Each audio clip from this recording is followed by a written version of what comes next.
Madam, I stayed here to tell your ladyship that Mr. Mirabell has waited this half hour for an opportunity to talk with you, though my lady's orders were to leave you and Sir Wilfull together. Shall I tell Mr. Mirabell that you're at leisure? No. What would the dear man have? I'm thoughtful and would amuse myself. Bid him come another time.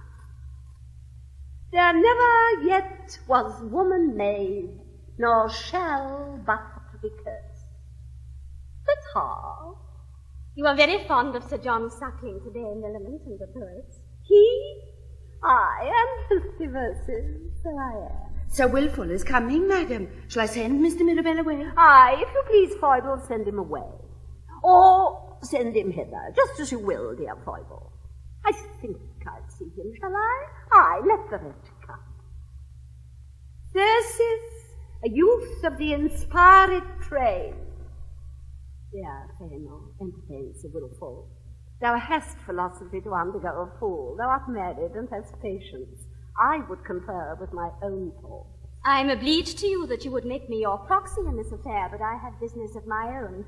Ah, Sir Wilfull, you are come at the critical instant. There's your mistress up to her ears in love and contemplation. Pursue your point, now or never. Yes, my aunt will have it so.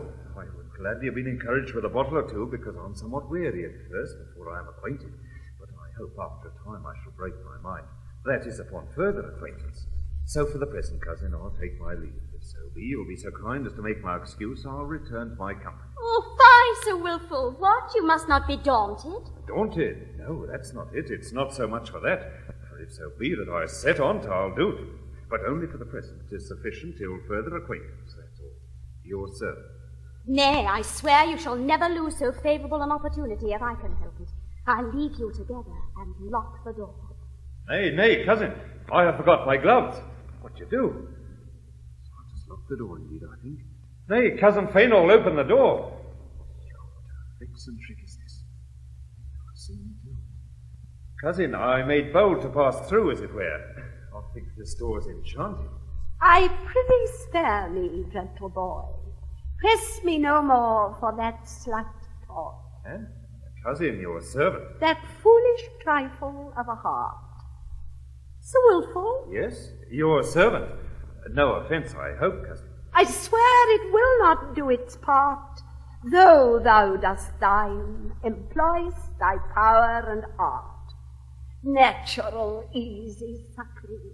And suckling? No such suckling neither, cousin, nor stripling. I thank heaven I'm no miner. Ah, rustic, ruder than Gothic. Well, I shall understand your lingo one of these days, cousin. In the meanwhile, I must answer in plain English. Have you any business with me, Sir Wilfull? Not at present, cousin. Yes, I made bold to see, to come and know if that how you were disposed to fetch a walk this evening. If so be that I might not be troublesome, I would have sought a walk with you. A walk? What then? Hey, nothing. Only for the walk's sake, that's all. I nauseate walking. It is a country diversion. I loathe the country and everything that relates to it. Indeed? Look ye, you do. It is like you may. Here are choice of pastimes here in town, as plays and the like. That must be confessed indeed. Ah, let her be. I hate the town too. Oh, that's much. That you should hate them both. 'Tis like you may. There are some can't relish the town, and others can't away with the country. 'Tis like you may be one of those.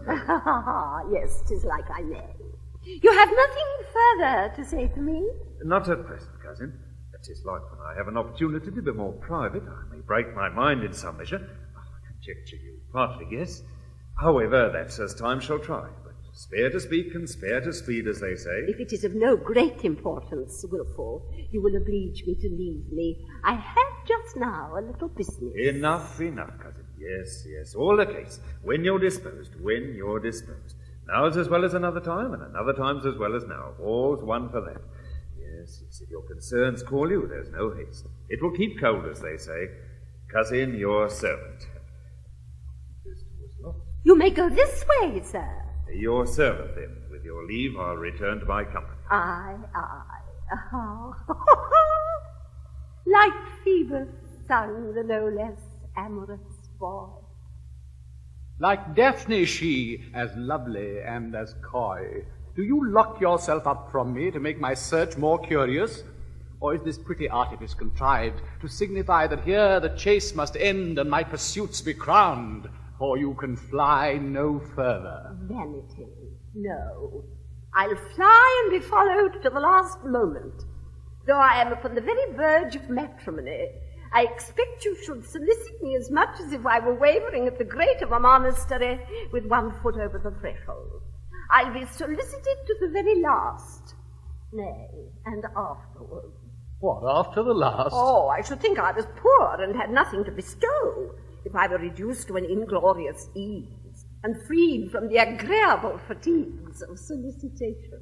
But do not you know that when favours are conferred upon instant and tedious solicitation, that they diminish in their value, and that both the giver loses the grace and the receiver lessens his pleasure? Maybe in things of common application, but never sure in love.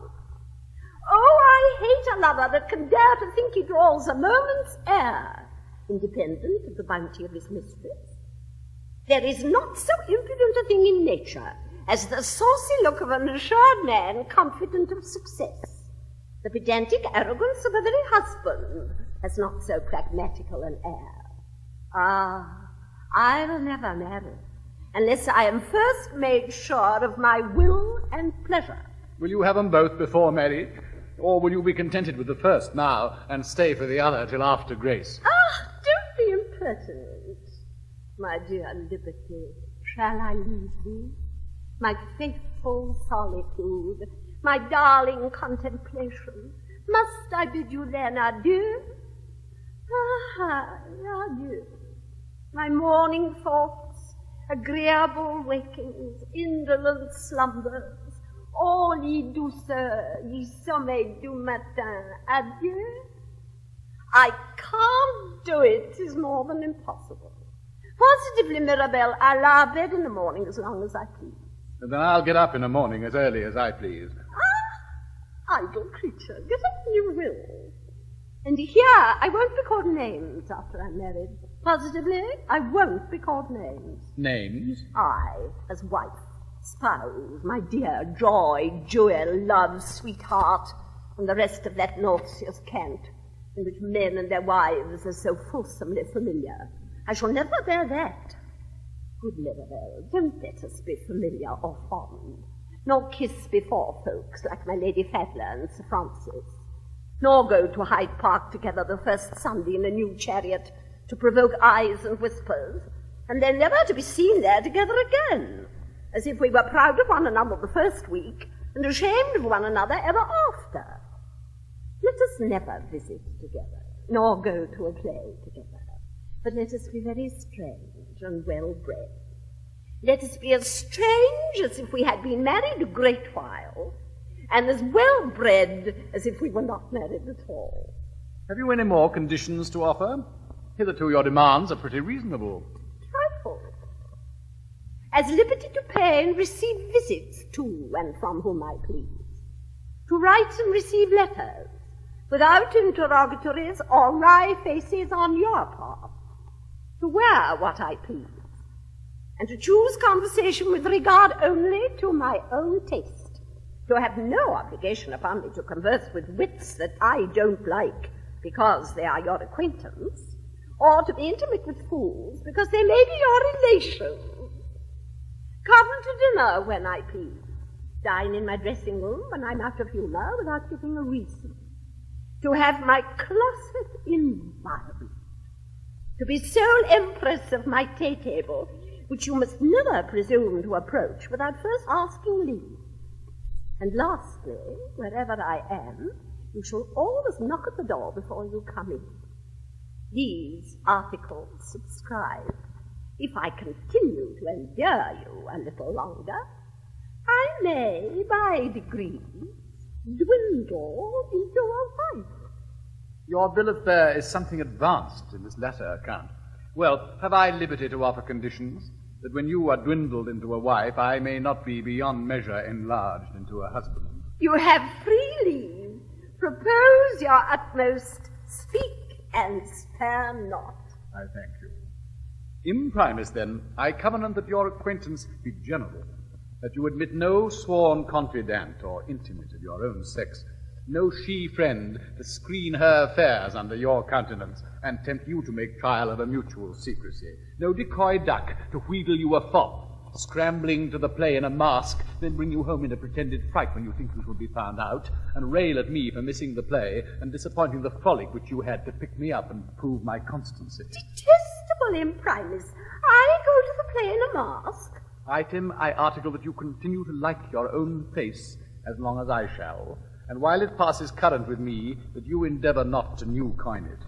To which end, together with all vizards for the day, I prohibit all masks for the night, made of oiled skins, and I know not what, hog's bones, hare's gall, pig water, and the marrow of a roasted cat. In short, I forbid all commerce with the gentlewoman in what you call it courts. Item, I shut my doors against all boards with baskets, and pennyworths of muslin, china, fans, atlases, etc. Item, when you shall be breeding... Nay, no.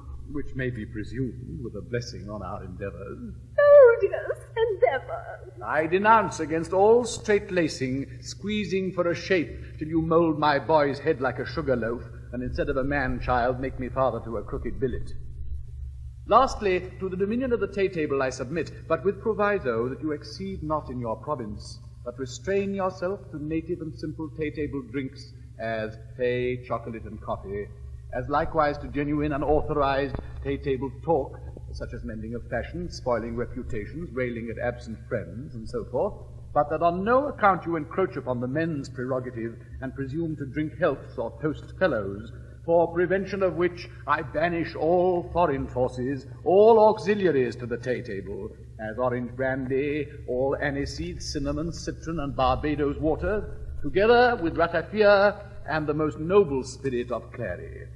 But for cowslip wine, poppy water, and all dormitives, those I allow.